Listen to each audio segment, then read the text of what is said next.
Okay. 80.13 questioner. We're in the study index category catalyst.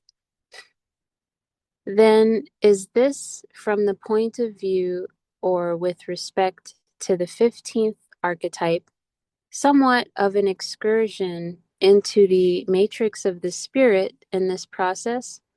Does that make any sense? I am Ra.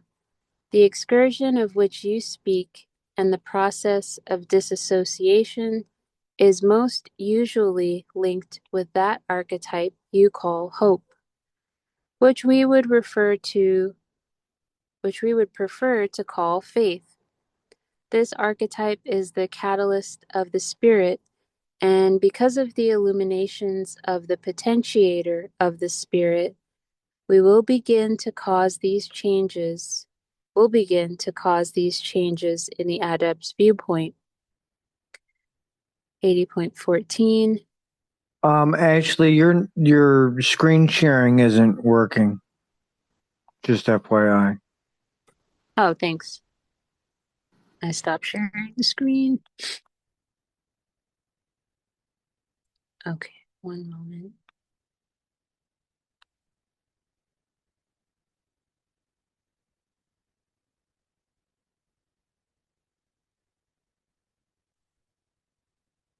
Okay,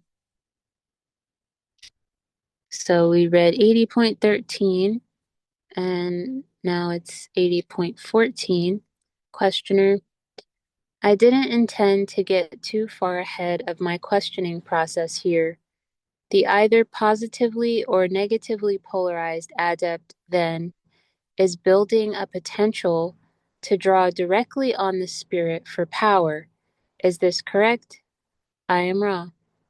It would be more proper to say that the adept is calling directly through the spirit to the universe for its power, for the spirit is a shuttle. Questioner, this is 80.15. Now, the obvious only significant difference, I believe, between the positive and negative adept in using this shuttle is the way they had polarized. Is there a relationship between the archetypes of the spirit and whether the polarization is either positive or negative? Is, for instance, the positive calling through the 16th and the, okay, is laughing, negative calling through the 15th archetype? I am very confused on these points, and I imagine that question is poor or meaningless. Can you answer that? I am Ra.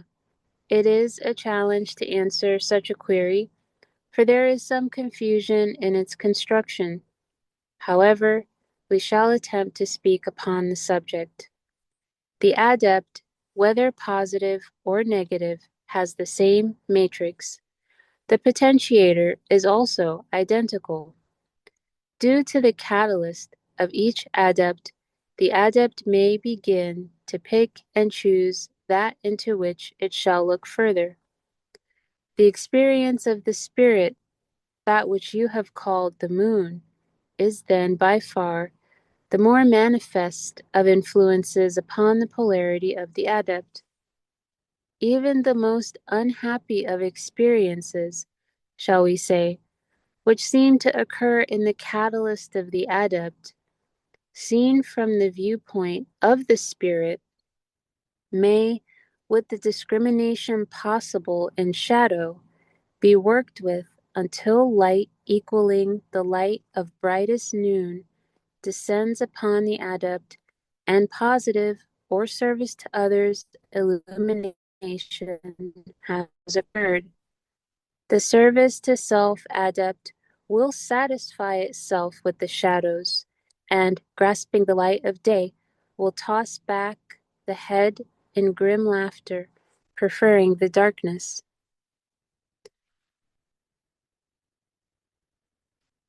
Eh, and so that was kind of wordy, but we have this idea of the archetypes, and we have the archetypes as a blueprint for our overall journey.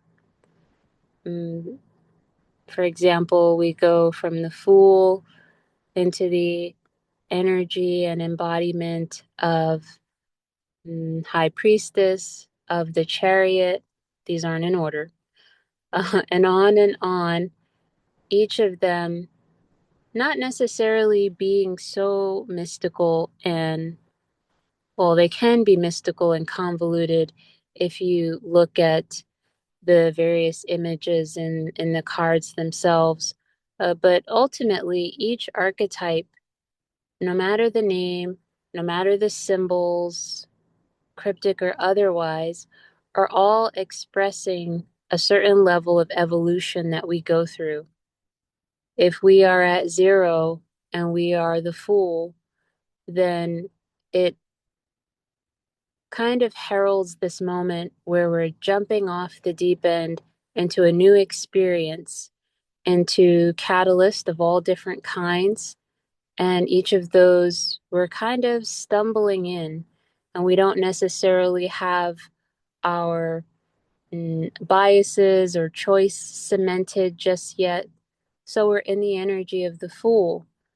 But by the time we get to the High Priestess or the Chariot, for example, let's go with the Chariot. By the time we are in the Chariot archetype energy embodiment, we've made our choice, we've accumulated our biases towards service to self or service to others, and we're now cultivating our will, symbolized by the chariot and the fact that the Sphinx are pulling the chariot, and yet there are no reins. So it's the will that is moving that chariot of the mind, body, spirit, and incarnation. And that is the process that the archetypes stimulate. And so it doesn't really matter so much about the symbol, but about what it stimulates in our consciousness and what stage of growth it embodies. And when we talk about matrix and potentiator and significator, these all simply describe the level of activation, what level of activation we are with each of those archetypes. In this context here, as it relates to Catalyst, it seems that Don is trying to find the difference between, since we've established that the archetypes, Don's talking about 15 and 16, but trying to establish as we work through the archetypes, does it vary between service to others or service to self? If an STO entity and an STS entity are both in the 15th archetype or the 16th archetype, are they responding the same way in that next evolutionary step, in that next embodiment? And it seems like for the most part, they are, but but the outcome of it, as far as how they respond, is going to be expressed differently. And so I'll go back here in 80.13. Let me see if I can find it. I just want to touch on where Ross says in 80.15, the adept, whether positive or negative, has the same matrix. The potentiator is also identical. And so, again, matrix, potentiator, significator, these are just expressing the various level of integration that a mind, body, spirit totality will experience. Well, not totality, mind, body, spirit will experience while exploring and embodying that specific archetype.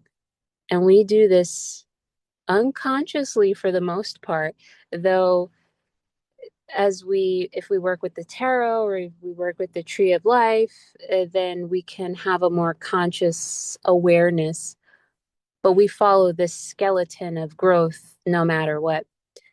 Um, so so whether positive or negative, those significators, those symbols of growth are the same. Um, okay, this is what I wanted to read. Even the most unhappy of experiences, shall we say, which seem to occur in the catalyst of the adept, seen from the viewpoint of the spirit, may, with the discrimination possible in shadow, be worked with until light equaling the light of brightest noon descends upon the adept and positive or service to others illumination has occurred. The service to self adept will satisfy itself with the shadows and, grasping the light of day, will toss back the head in grim laughter, preferring the darkness. So this passage kind of cements the idea that both will be working with the various archetypes and the various levels of integration with them, personified by the dance between significator, potentiator, and matrix.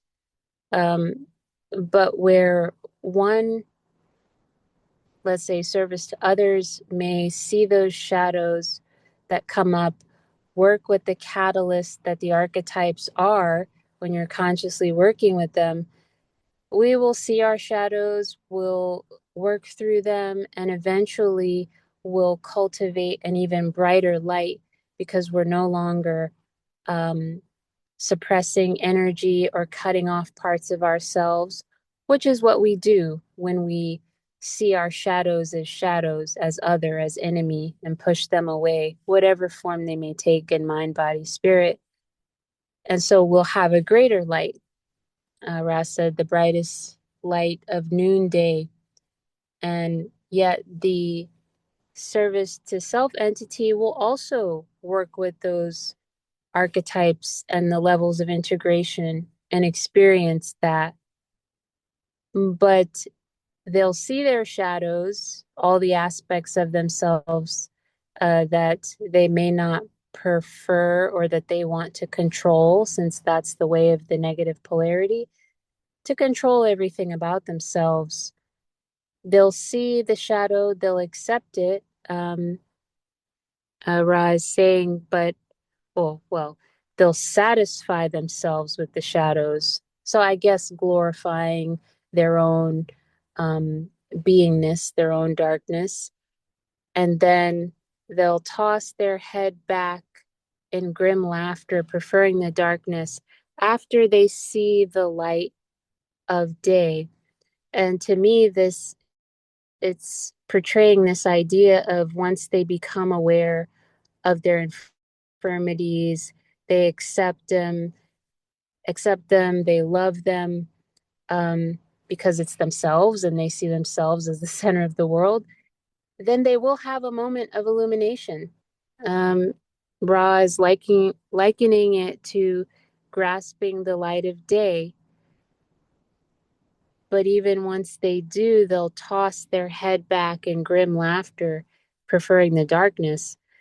So they'll double down on their darkness, even though they might even see at that level the folly of it and the futility of it, but they're not quite there yet to that level of crossing over into truth sixths where they realize, oh, I can't go any further.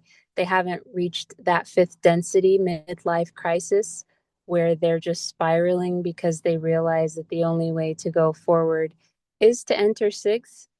But they still, at this stage, will return and double down, and stick with the darkness, despite clearly having that illumination of light.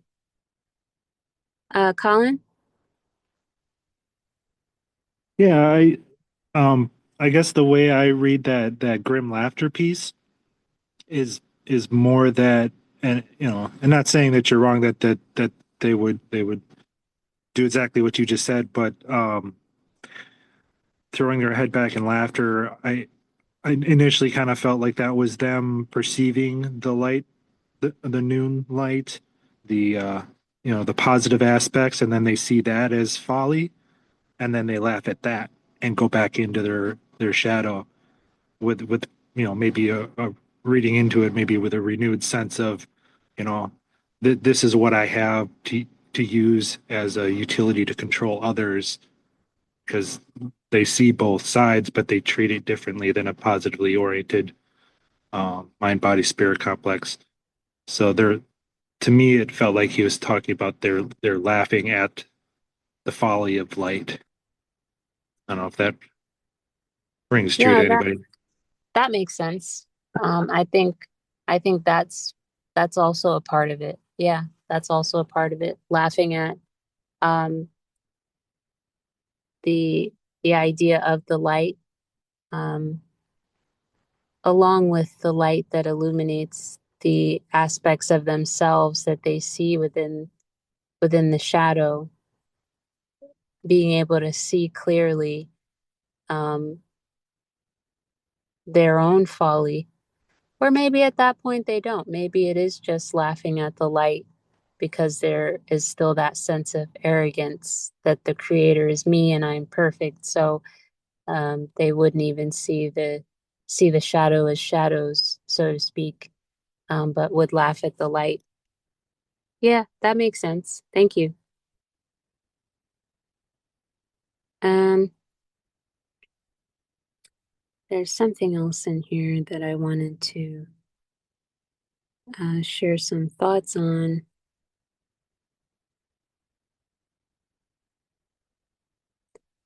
I don't. Oh, um, this is in 80.13, where Ra says, the excursion of which you speak and the process of disassociation is most usually linked with that archetype you call hope, which we would prefer to call faith. This archetype is the catalyst of the spirit. And yeah, so faith can be seen as an archetype, um, which can also be personified as the catalyst of the spirit. I don't know, just stood out to me how important faith is, that it's actually an an evolutionary necessity for us to have spiritual evolution. And then Ra touching on the fact that the spirit, which relates to the passages about the spirit complex being this shuttle, um, but I also see it as like the pathway slash divine esophagus, where which we're able to break down and parse that direct pure energy from intelligent infinity, and then it funnels in through the mind complex and the body.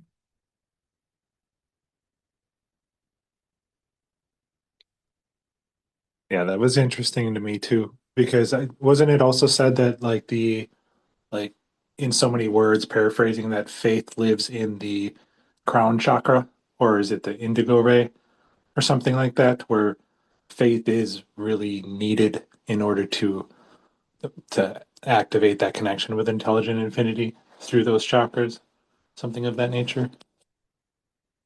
Um, I don't remember if it was tied to a specific energy center or which one. Hmm. But if it did have a tie-in, it might be indigo ray, Yeah. because violet, unless you're talking about the violet ray body, in which case the violet ray body is the Buddha body. So that's like our one infinite creator body in some respects.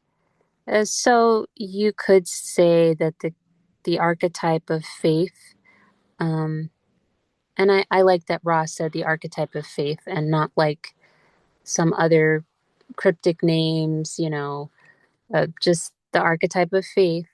And it would be connected it would make sense to connect that to the violet ray body, our pristine, unified, absolute consciousness, Buddha body, violet ray body. I think that would be a good tie-in. Yeah. Yeah, but I think you were right that it's probably more closely tied to the indigo ray and the usage of indigo energy. Mm-hmm. Uh, Um, what else in here? It's very interesting how uh, the more and more you read the raw contact, the more and more you can start seeing this overlap between our so-called negative brethren's path and our own. We're all kind of going through this same pathway. We're just responding to it differently. Um, I say this all the time, but it reminds me of a phrase in Maori that my elder taught me. It's a greeting, and what's said when greeting and parting, and it's a matako, which means though we go in different directions, know that I always walk towards you. And that's what it seems like with this uh, with our STS STO dynamic.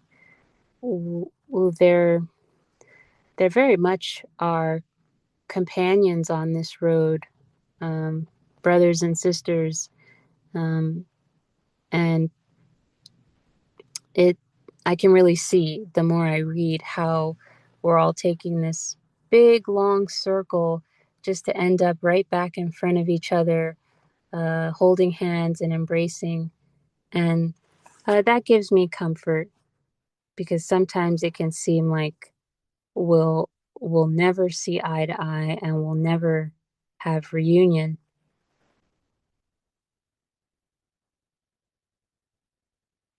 Okay. Any other um, thoughts, comments, questions related to this or anything?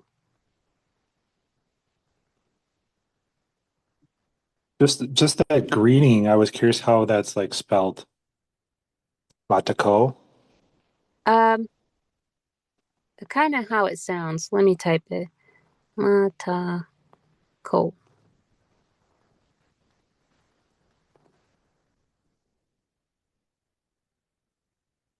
I put it in the chat. Okay, cool. Because I searched And for something else close to that, and it said it was Swahili for behind or butthole. So I thought that was interesting. I knew I typed it wrong. interesting. Yeah. Yeah, I would look at uh Maori and that should kind of narrow it down. There are a lot of different tribes in Aotearoa, uh, so maybe dialects can have a different meaning. But if you go to Maori Google Translate, it should give you something closer than the butthole analogy. I would hope so. Um, okay, so we'll move on to the next session point, 81.11 through 13.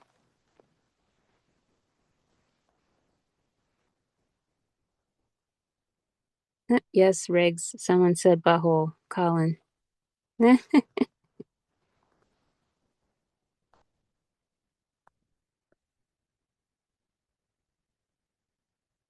All right.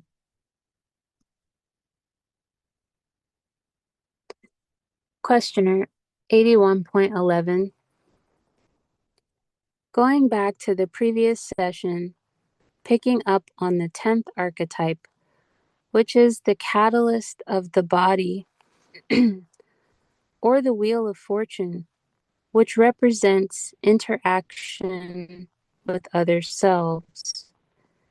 Is this a correct statement? I am Ra.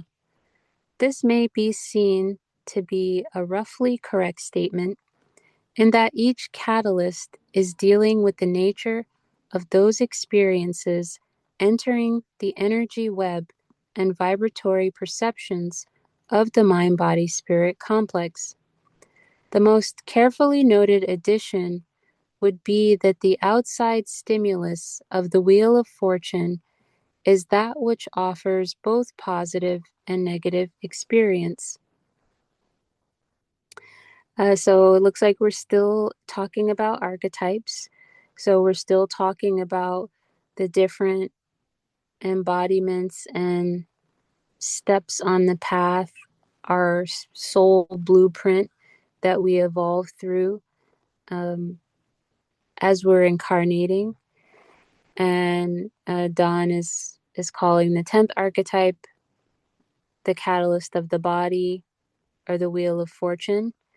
Very interesting here that the archetypes are being spoken of synonymously with the word catalyst. And that calls to mind that archetypes can also be seen in this way of stimulating evolution. And so catalyst stimulates our evolution, archetypes stimulate our evolution.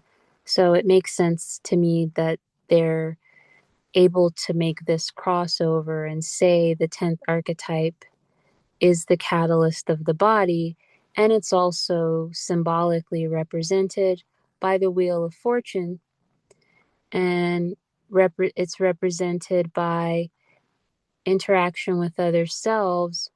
But then Ra expands on that by saying that it is outside stimulus which offers positive and negative experience.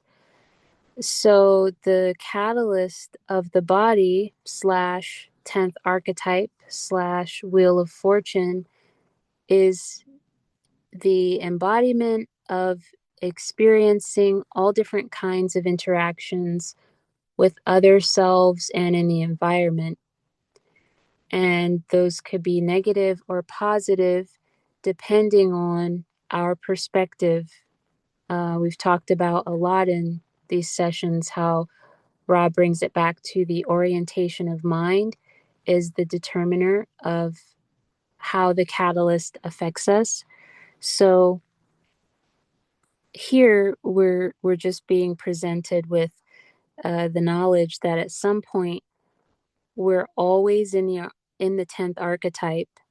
We're always working with the catalyst of the body, the Wheel of Fortune, because we're always interacting with our environment. We're always, Ra also said, everything that assaults the senses is catalyst. And so we're always working with the catalyst of the body, which is good because we can't. Well, I guess we could, but it's more beneficial, as we learned in other sessions, for us to evolve through working with other selves, more so than just the non-manifested self in our current incarnation. Any thoughts, comments, questions related to any of that or anything?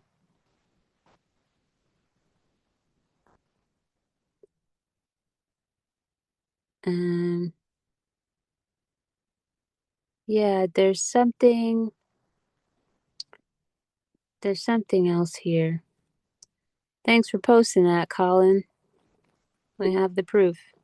Pleasure to be with you. Don't call anybody that in well, they're quite a few countries that speak Swahili. Don't say that word in any of them. You might offend someone, calling them a butthole. Um, let's see. That's it. That's all that comes to mind here. We'll go on to the next session point. It was 81.11 through 13. This is 81.12. Hold on.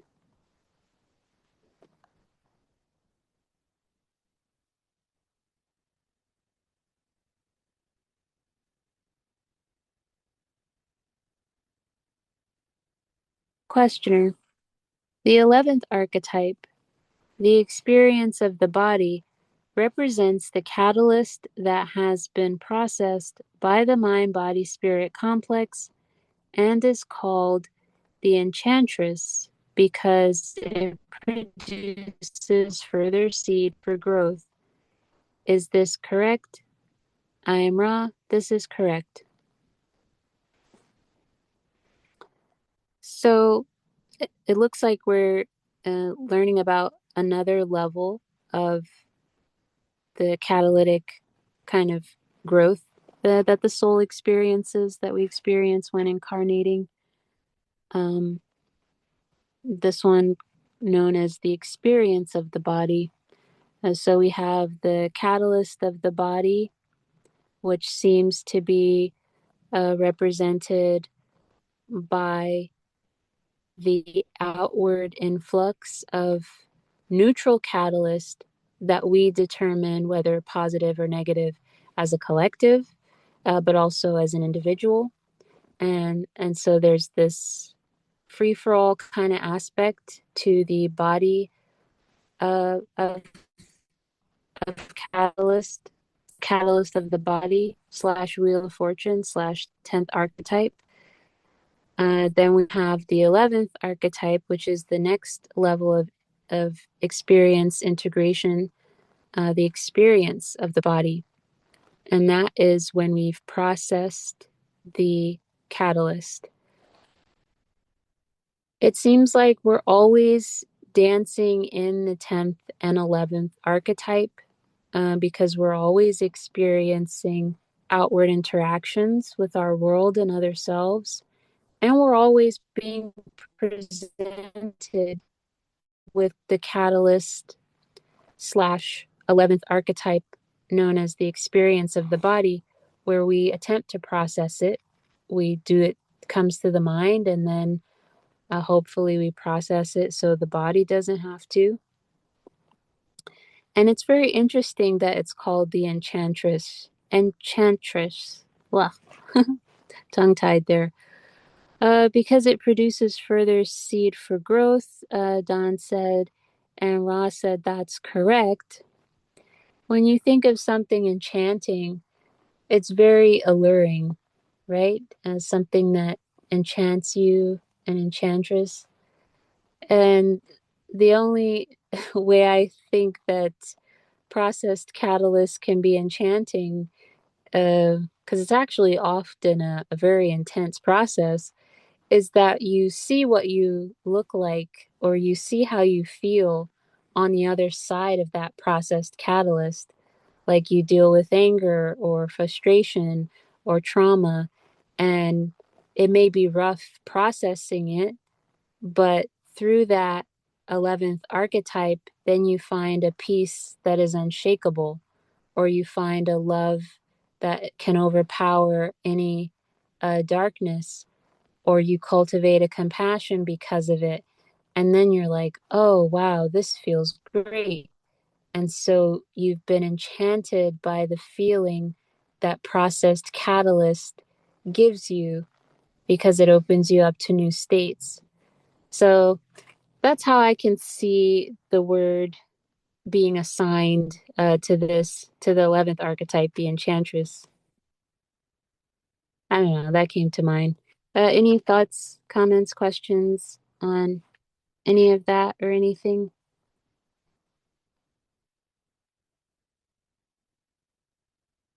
When Oh, when they say when they say the word seed, to me that can feels synonymous with inspiration or muse as well. I don't know if that. yeah. Yes, that makes sense. You have your seed of um it's a seed of further growth. You get that uh taste of what could be, because within the seed you have fruits or blossoms. Both are pleasing once they sprout.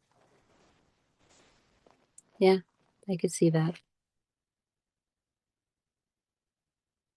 And now we'll go to the last session point in this one.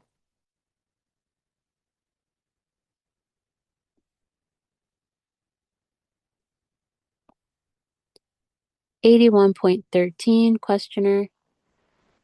We have already discussed the significator, so I will skip to number 13. Transformation of body is called death. For with death, the body is transformed to a higher vibration body for additional learning. Is this correct? I am Ra.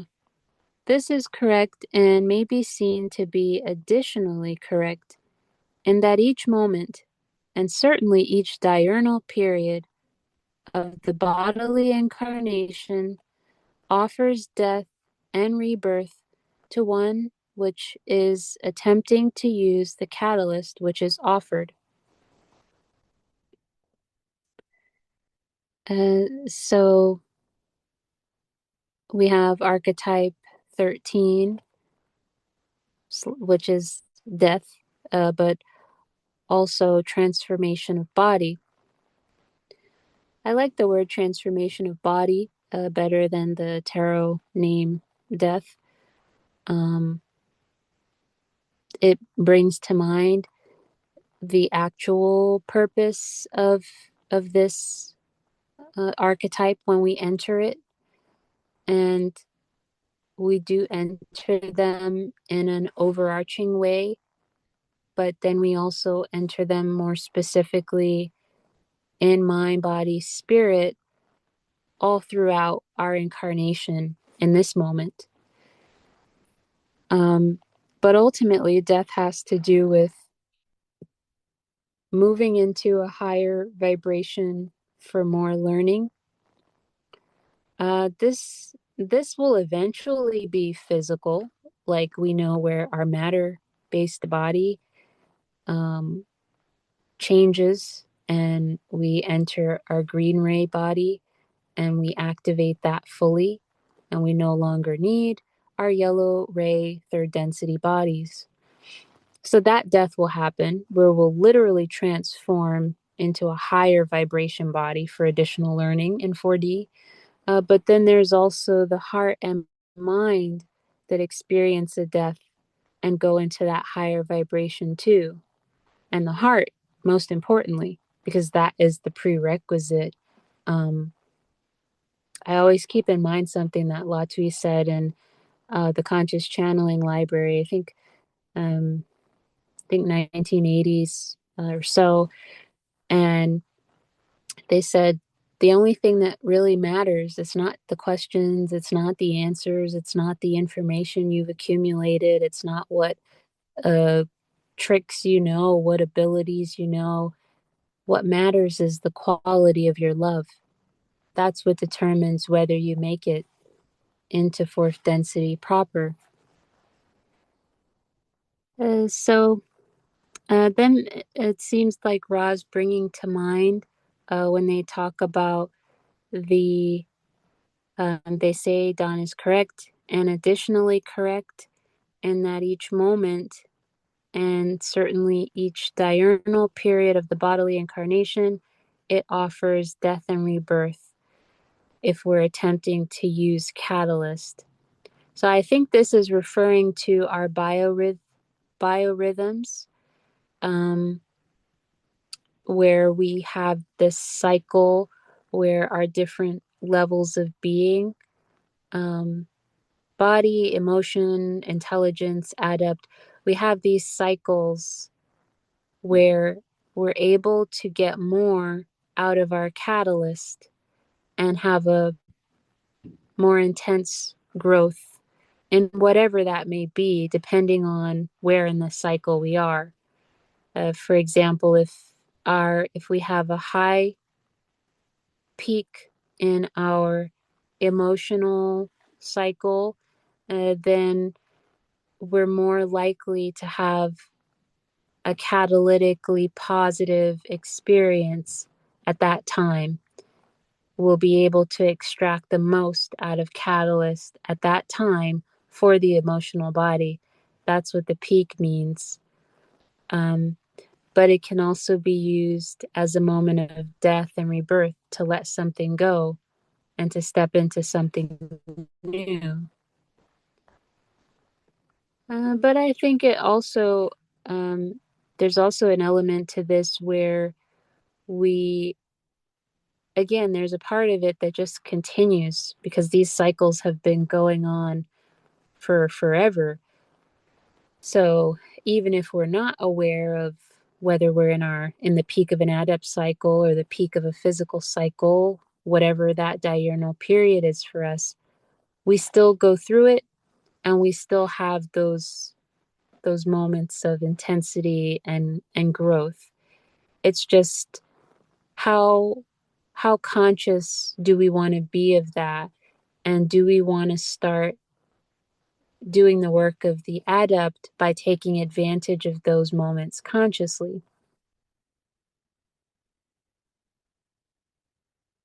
Death is always a good thing. It's always good for us to let go of as much as possible in order to move forward. Transformation of body.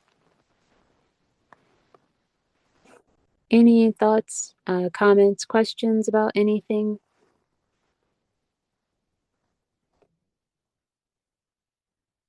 We have time for one more session point.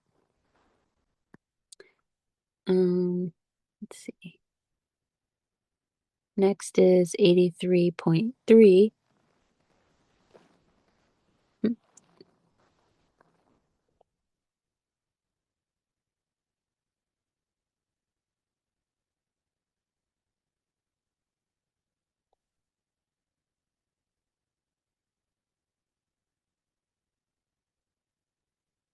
And again, these are just my perspectives, what comes to mind for me in the moment.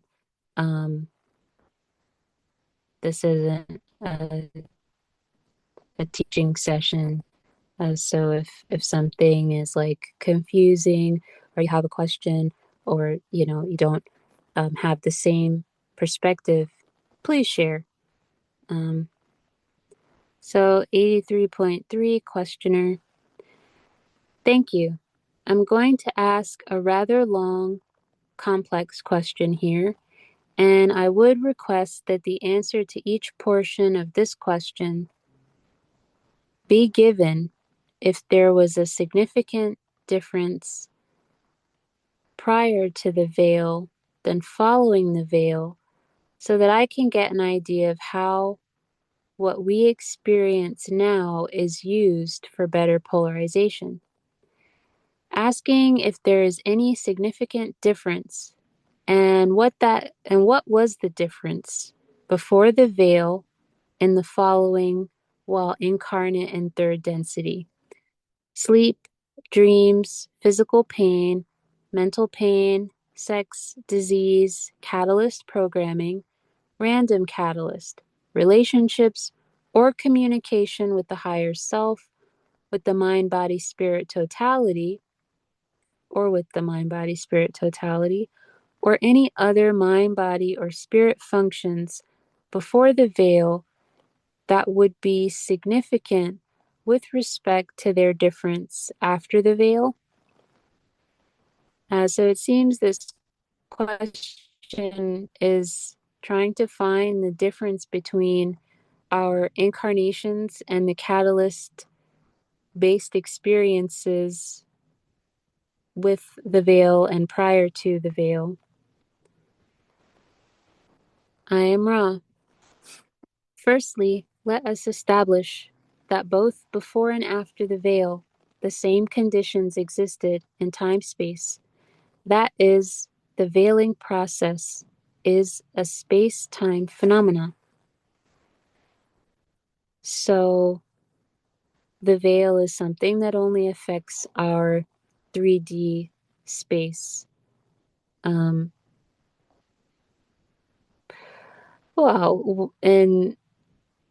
so it seems like in whether it's 3D time space or 4D time space, or they might all be just one singular time space, but I think there are nuances. They would have the same conditions, but the veiling is a space-time phenomena only.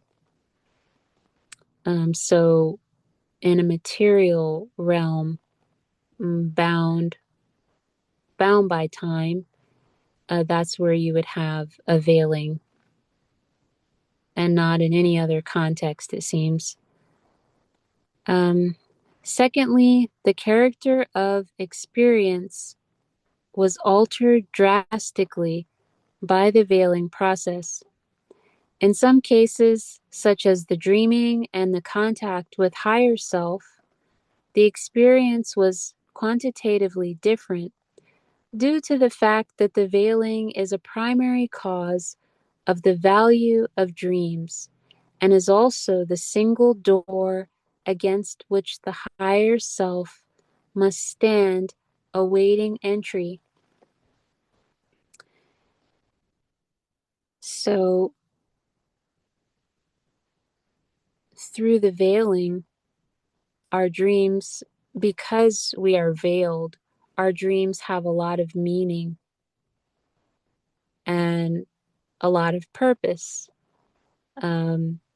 Without the veil, the dream time would not have as much impact because I'm just seeing that there would be clear lucidity.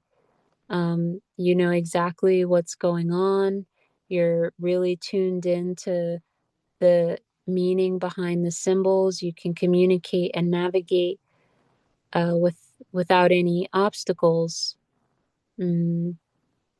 based on your own 3D space-time limitations and programming.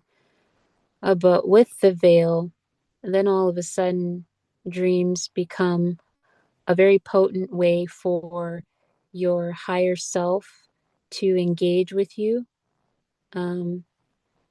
Ra is likening it to the higher self awaiting entry into our conscious, veiled, limited 3D perspective, usually communicating through symbols, often very cryptic symbols in my case. But then those symbols stimulate seeking and meditation. So it does its purpose. So the veil gives dreams meaning and potency. I'll continue reading. Before veiling, dreams were not for the purpose of using the so-called unconscious to further utilize catalyst, but were used to learn teach from teach learners within the inner planes, as well as those of outer origin of higher density. Oh, so just continuing on with my ramblings, actually, Rise confirming that without the veil, there was full lucidity and activity for us in dream time. Of course, Ra is clarifying that we would use it to learn, teach from different entities in the inner planes, since we could safely say that dream time occurs in a realm that is nested within the inner planes, which is revealing something in my perspective, because often the idea is that dreams just occur within your own mind. It's your own conscious and unconscious playing with each other in imagination-based ways. But actually, I see here that it's not, a dream is not just a dream. It has to do with you exploring some level of inner planes. Now, how much of it we're able to is able to be conveyed to our conscious mind in a way that makes sense, that's up to the individual, because everyone's mind is different when it's veiled and in 3D. But it's still showing that we are exploring the inner planes when we dream, and before the veil, we used it to interact with other beings from higher densities, but also, I'm sure, elementals and every other kind of entity under the sun. As it stands now, we use dreams to work with the unconscious and further utilize catalyst. And this is important. There's some things that escape our conscious mind, but in that field where we're closer to the unconscious, there's catalysts that we can process better. Sometimes trauma, sometimes, just things that are too intense to deal with when we're awake.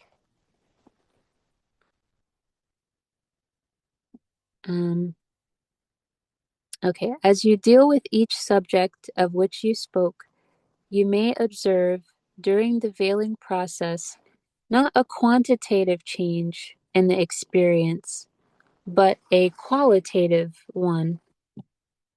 Let us, as an example, choose your sexual activities of energy transfer.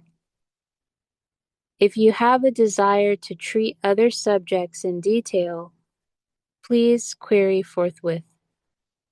In the instance of the sexual activity of those not dwelling within the veiling, each activity was a transfer. There were some transfers of strength. Most were rather attenuated in the strength of the transfer due to the lack of veiling.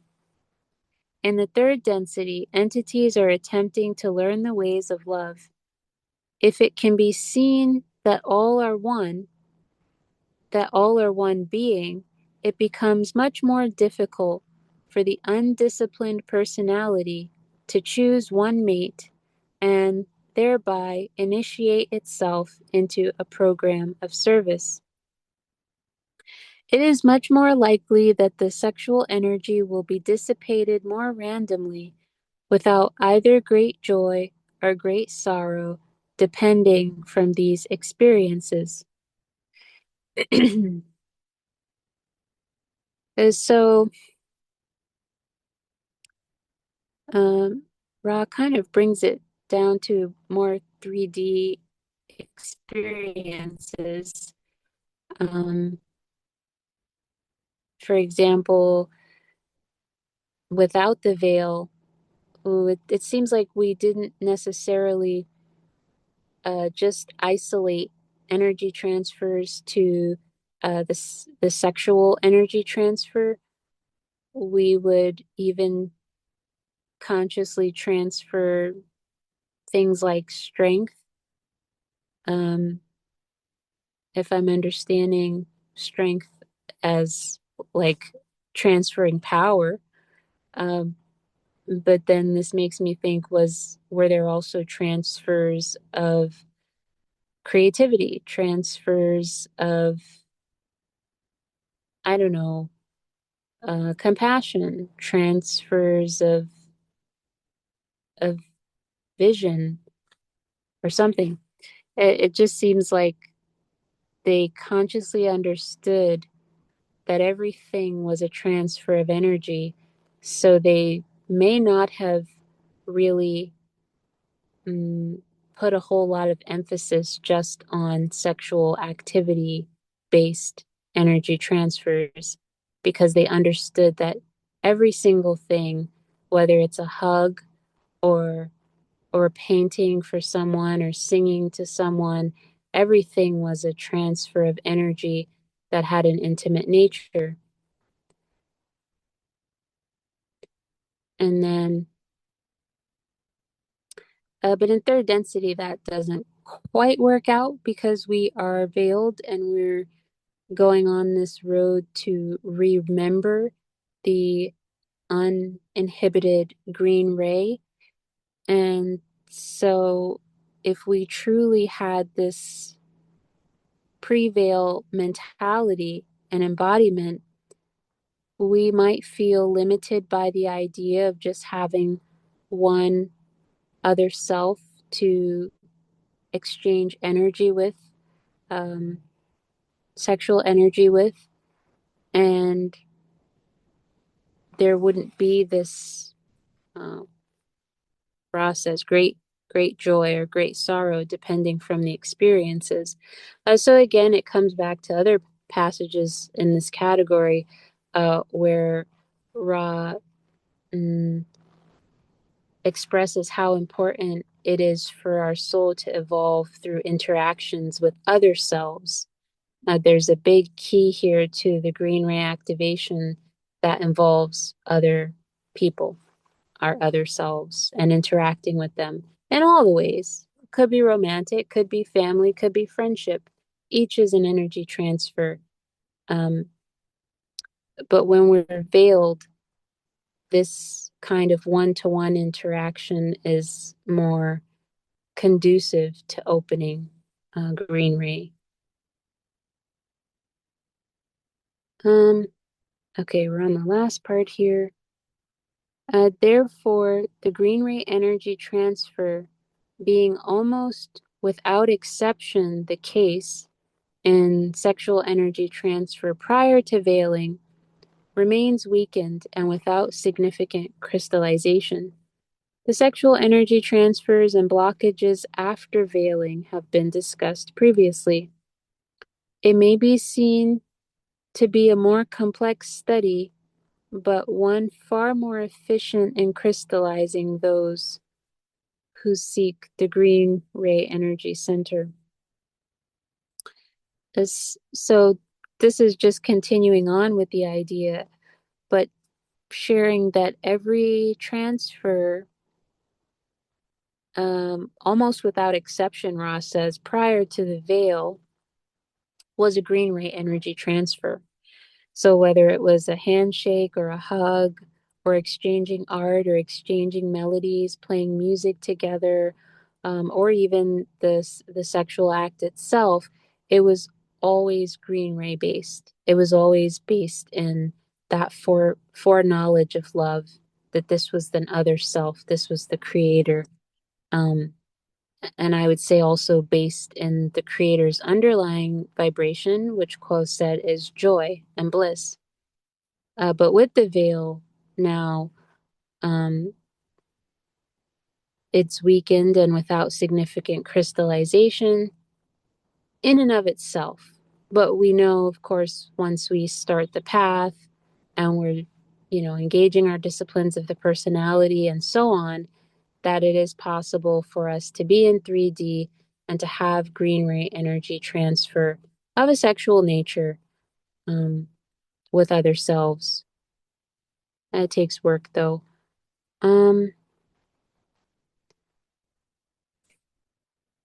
Yeah, that's all for this session point. Let me see. It was just, yes, just 83.3. Any questions, comments? Oh, sorry, you had your hand up, Colin. Go ahead. Sorry, couldn't see you. No, no worries. I just put it up. I just wanted to comment on the paragraph when they're talking about, so jump ahead of the start of the paragraph when they say, in the instance of sexual activity of those not dwelling within the veiling, each activity was a transfer. So to me, that means that all sexual activity not under the veil results in some kind of transfer. So the way I read the rest of it though is that there were some transfers of strength. I don't think they're saying that they were transferring strength or support or power. It's that the what he's saying it in a raw way where he's saying some transfers were strong. Um, Most were rather attenuated, and attenuated is synonymous with small or diminished. So he's saying most were diminished or small in strength due to the lack of the veiling. So I think that was the point of that paragraph, the way I read it, is that all activity resulted in a transfer, but it was small transfer being under the veil, where it might be larger, more powerful transfer under the veil. Yeah. That makes sense. Yeah, that makes sense. Transfers of strength, not of strength, but of strength. Right. Yeah. Okay, I got That's you. raw for you, right? Yeah, that makes sense. And I'm Yeah. guessing some wouldn't be strong because they they're not veiled, so they don't they know that that's also the infinite creator. They know the Yeah. ways and the flows of intelligent energy. They don't necessarily need it from an other self because they're always in tune with that influx. Uh, Mhm. but veiled, we seek out those transfers to ultimately come to greater knowledge of the creator in its various forms and connect with that aspect of the creator before we realize that it's all around us and within us, and that everything is a transfer with that primal creative um, bliss and oneness. Yeah, and I don't want to sound crude here, but to me it almost like an analogy would be an unveiled sexual act with an other self is almost the same thing as a veiled sexual act with yourself. I guess I'll put it that way, so I don't sound crude. But Mm, it, you know, because there's just yeah, less of a self, a yeah, other yeah. self. Yeah, so it's like you're with yourself. That makes sense. Yeah. Thank you. Yeah, That's yeah. not crude. That makes sense. I could have said it more crude, so I tried. um, well, let's see what Edgar wrote here. This is Quo, July 31st, 2007.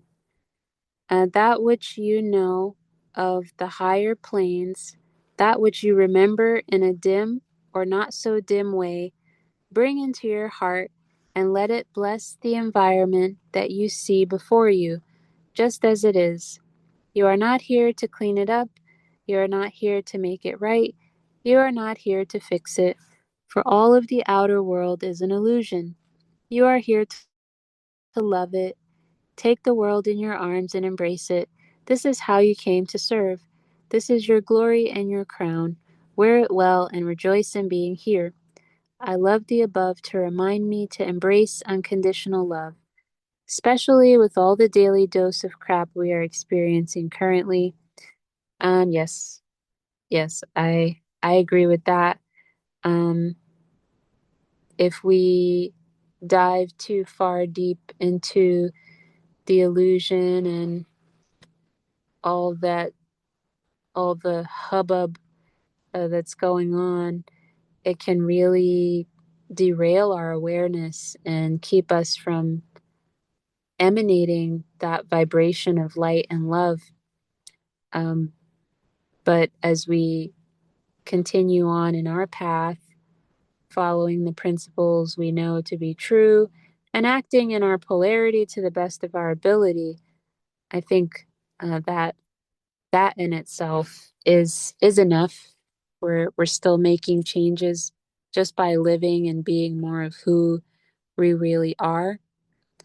I do like this passage because it reminds us not to get hung up on what we can do to make it all better, and which is its own rabbit hole, and can really hinder your heart if you let it.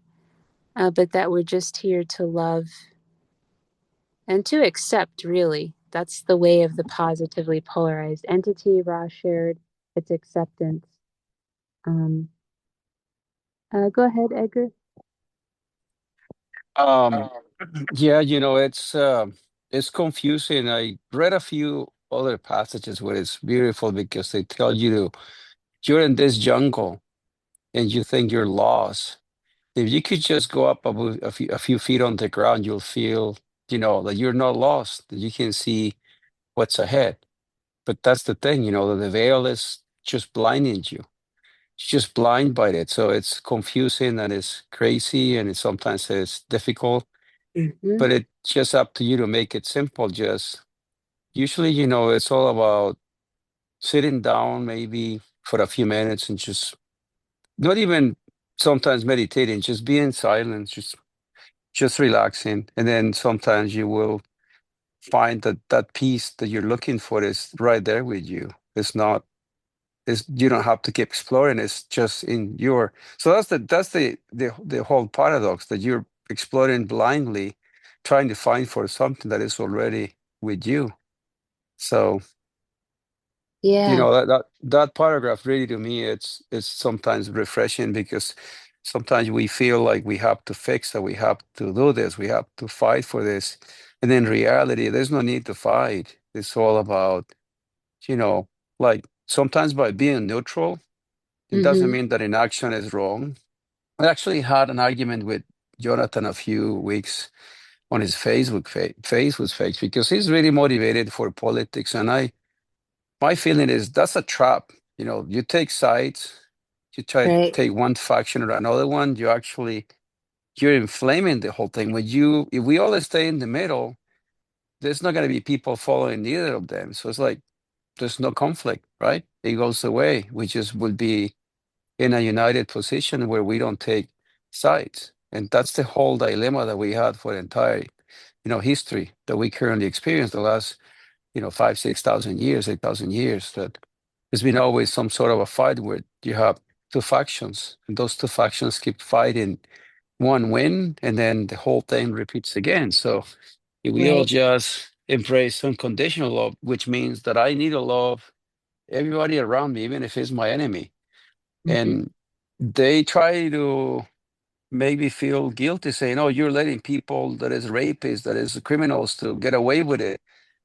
But you know what? In reality, once you see the depth of it, and you realize that if you don't embrace unconditional love, you're going to keep repeating this cycle again for another 75,000 years. The Yeah. reality is, you have to learn to love and help whoever is in front of you. They try to get to me by saying that I would never hire a rapist or some sadistic person that work here with me taking care of Mm-hmm. animals. Maybe I will, and I did before, but guess what? I was with them, so I knew that they wouldn't be able to hurt my pets. So still, I gave them the chance. Eventually, some of them had to go, but my point is, I'll still give people an opportunity to find out who they are. You cannot just judge and make decisions for them. You have to open up, and again, practicing unconditional love is difficult. If somebody comes and kills your family, Yeah. supposedly you should hate him, but still, I see people who went through that. I had one of my technicians. He actually had a home invasion robbery, and his mom, his dad, all his sisters were there with him as a child. The Mm-hmm. people that came in raped his mom in front of them, and he had in his heart, eventually he had a lot of issues, but in his heart he realized that the only way he could heal from the whole thing, and his mom also did it, was to forgive the persons that they died and forgive themselves because it wasn't their fault. So it's difficult. You go through a lot of these catalytic situations, and when you place yourself in the person that is going through it, you can definitely, based on your perspective, take either approach. But honestly, it all comes to embrace unconditional love if you want to go ahead and continue to higher densities. That's the only way.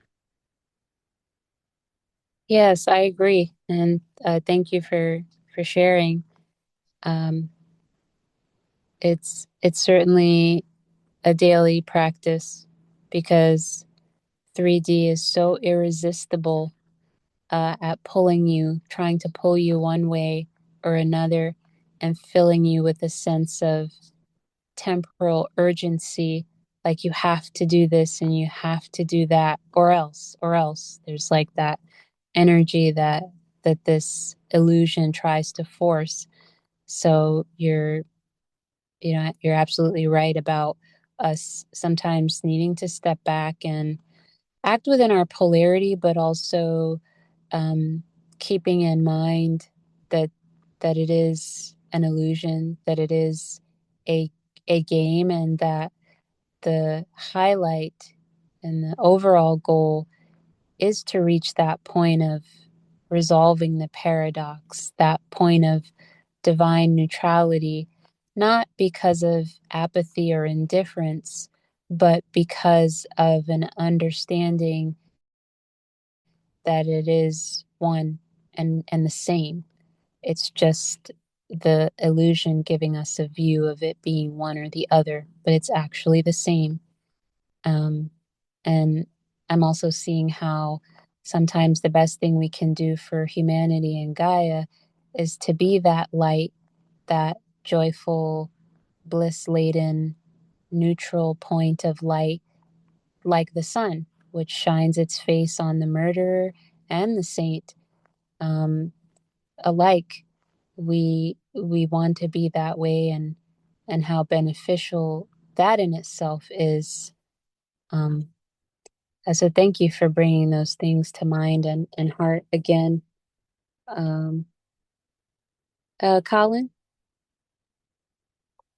Thank you. Yeah, I wanted to thank you, Edgar. That was a beautiful sharing. Appreciate that. And a beautiful commentary as well, Ashley. That I feel like that's one of my biggest struggles is having all of that, that, as you put it so well, what the divine, called the divine neutrality. Um, Mm.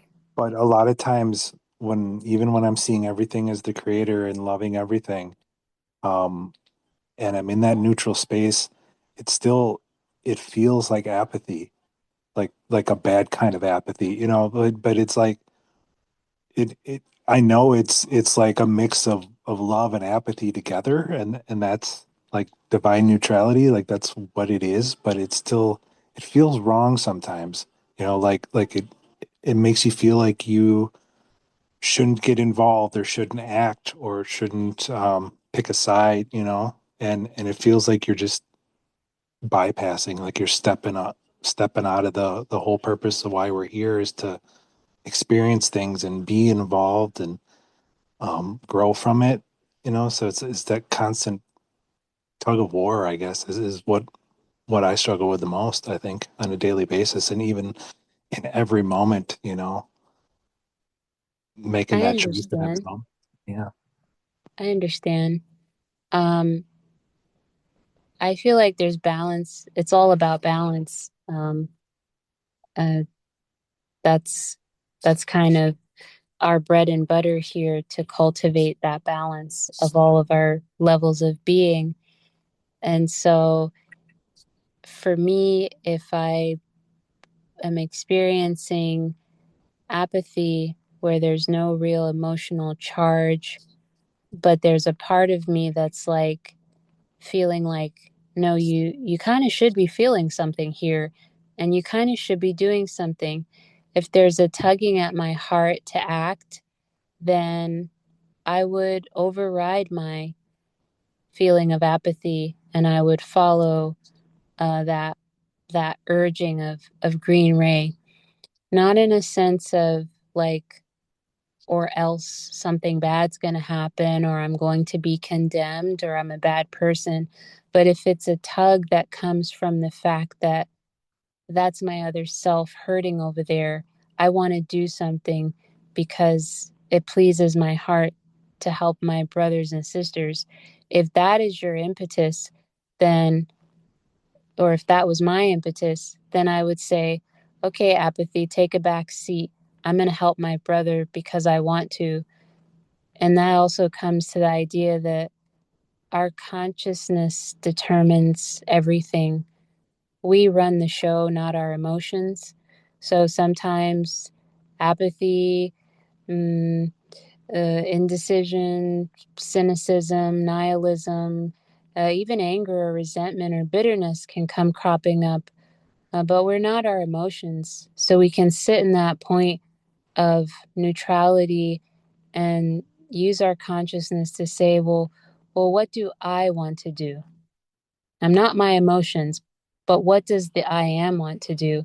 And if that feeling is to do something, I would do something and tell apathy to have a seat for now.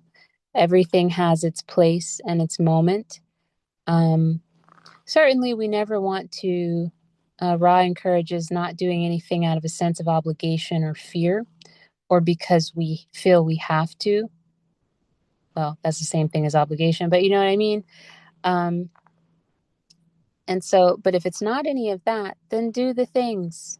I definitely have the same struggle, not with apathy though, but with the um the sensitivity to wanting to assist my brothers and sisters, like that overwhelming urge, even to martyrdom, to want to even a little bit assuage the cry of humanity, and realizing that I'm unable to in this limited 3D body, and that fact driving me almost bonkers, uh, because you have the awareness that you are more, and yet you look around and you're in a flimsy 3D body with a linear concept of time, locked into a certain frame of beingness,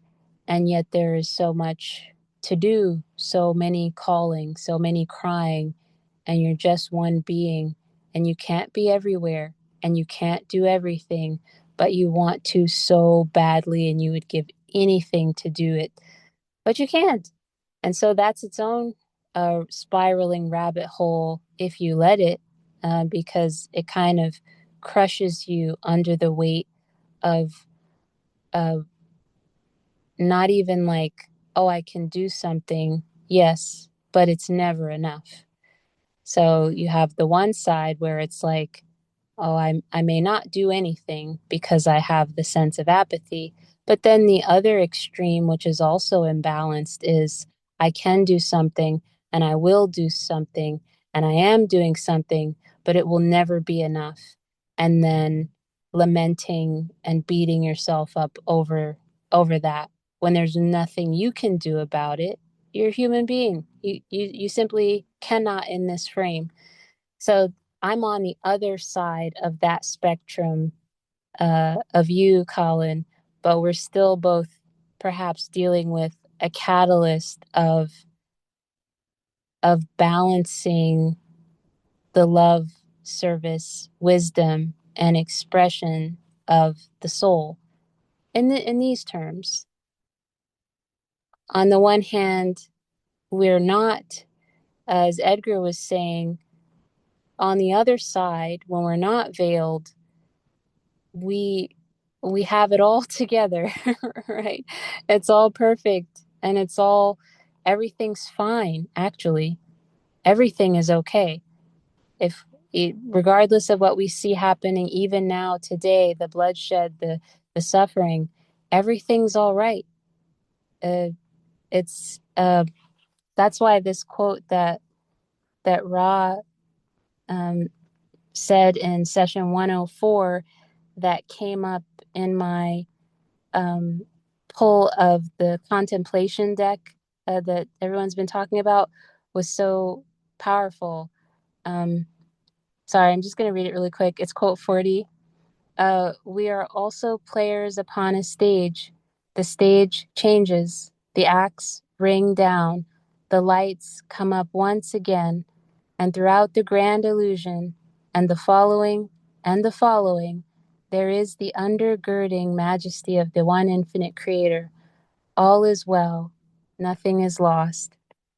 So I've kind of been gripping very tightly to that quote and repeating it to stay in that moment where I can accept everything the way it is and be okay with what I can do and be okay with what I can't do, and be able to smile and have joy, even if I know that not all the brothers and sisters are also doing that. But knowing one day we all will together.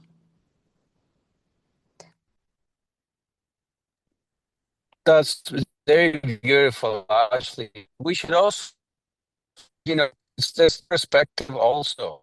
Imagine the perspective of our days, which they're witnessing. We only live, what, 90 Good night, years, Reg. maybe 80 Love you. years? So you're veiled only for this, sorry, for this short time.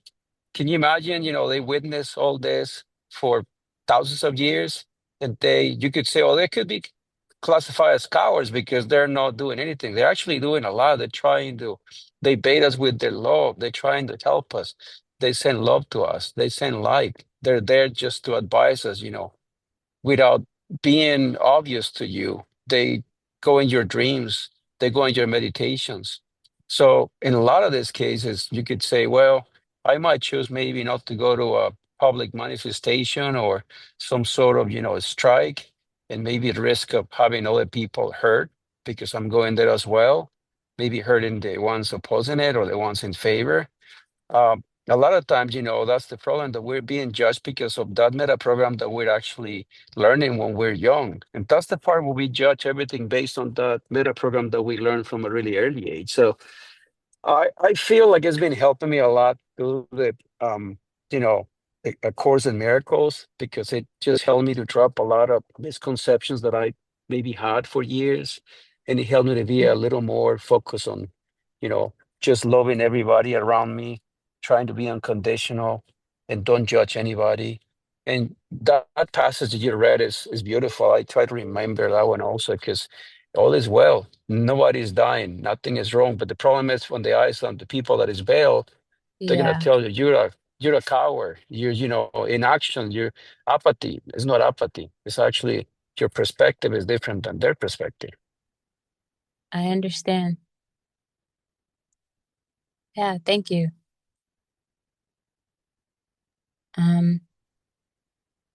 Colin? Yeah, I think why it's a struggle for me is because I tend to put myself in that same mindset that you described, Ashley, is that, like, in fourth density and above, everything looks like it's well, and it is well. We know it is. So when I look at the world and I'm here in it, but I look at it, I see it as well. So That's good. that also, like, logically just goes to the next step of, then nothing has to be done, you know? Mm-hmm. Yeah. And then that pulls away that sense of service, which is ingrained in me. It's there, and a desire, but it's like it's a contradiction. It's almost like another ego coming in saying, "Nah, you don't have to serve. What would that serve?" But then you look at a situation that happens, like just a hypothetical, like somebody's attacking somebody else. The question isn't, should I help? It's, who should I help? Both of them need help. One's being attacked, they need help. One is attacking them, they need a different kind of help. So there's plenty of opportunity for service everywhere, or you can just kind of let things play out and be without interjecting yourself at all, and it's also well. So it's just such a paradox, I guess. Is yeah, it's a tough one for me. Yeah, I get what you mean. Um, Can I say something? Go for it. Uh, what about work and consciousness?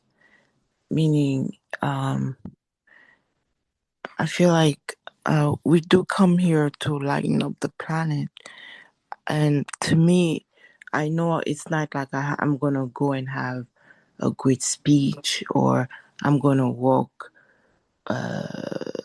march with people, but I know in my meditation, I need to connect with the earth and rise up the vibration. And by connecting with the earth and rising the vibration, that energy eventually can change people without me have to do anything. Because the work is in the head and our consciousness.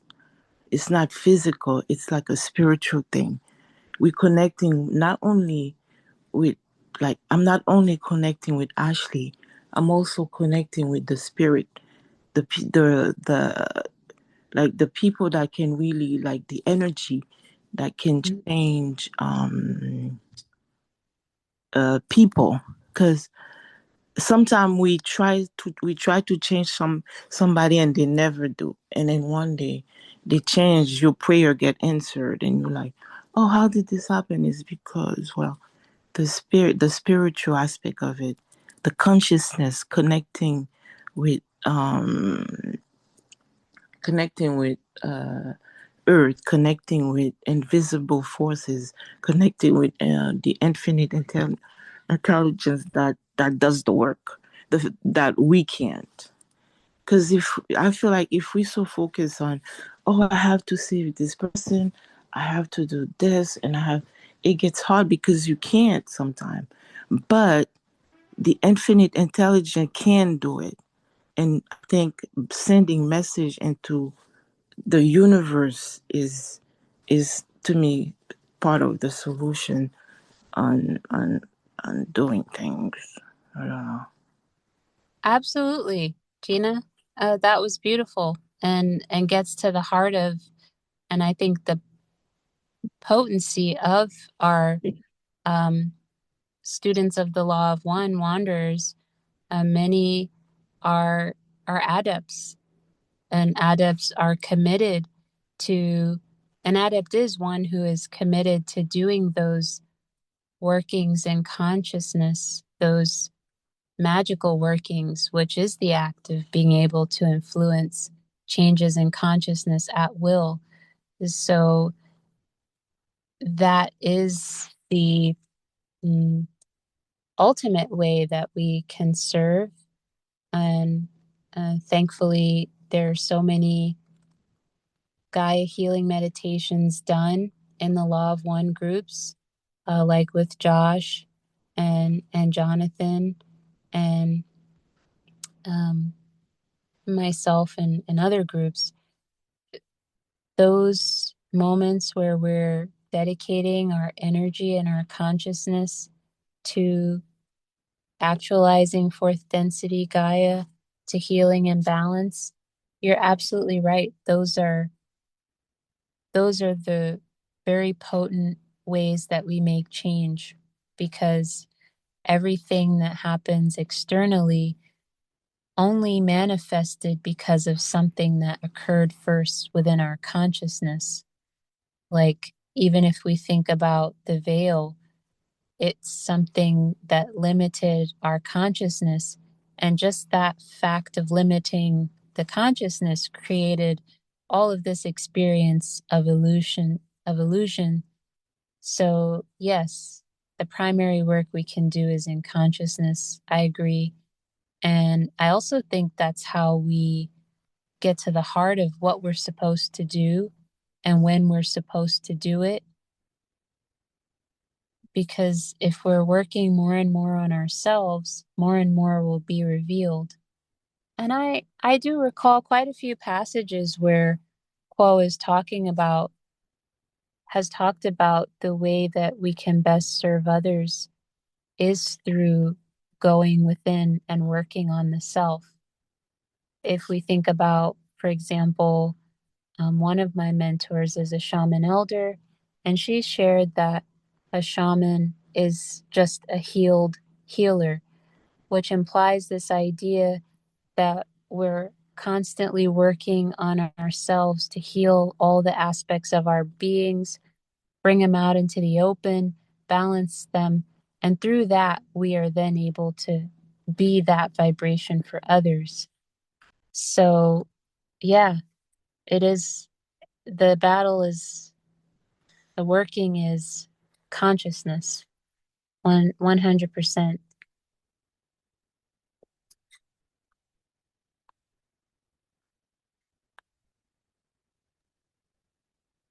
My mom always used to say, or repeat the quote, "Forward but never straight." It's a very poignant quote. You know that the path is not necessarily going to always be a smooth path or ever be a smooth path. Even though we know even if we know what we're supposed to do and where we're supposed to go, it's still a rough, rocky road sometimes to get there. Yeah. Yep. I guess I'll just say that another part of this is authenticity. When we get more and more to the heart of who we are and who we want to be, that also takes us in the right direction.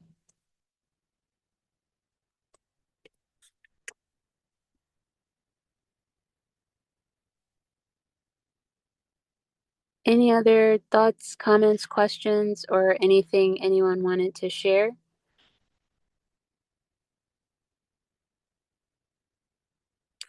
This was an awesome discussion. Thank you guys for sharing, all of you, Colin, Edgar, Gina. I really feel blessed by your words.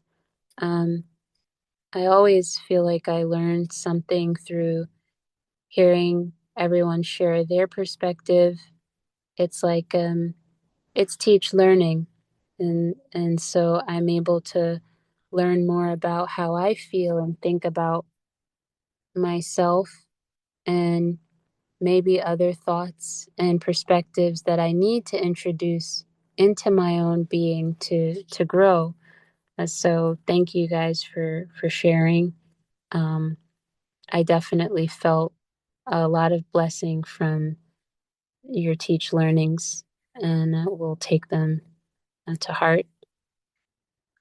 Everyone have a good night, and I will see some of you tomorrow. Thank you. Thank you so much, Ashley. You're welcome. Love Good you night, all. everybody. Bye. Good night.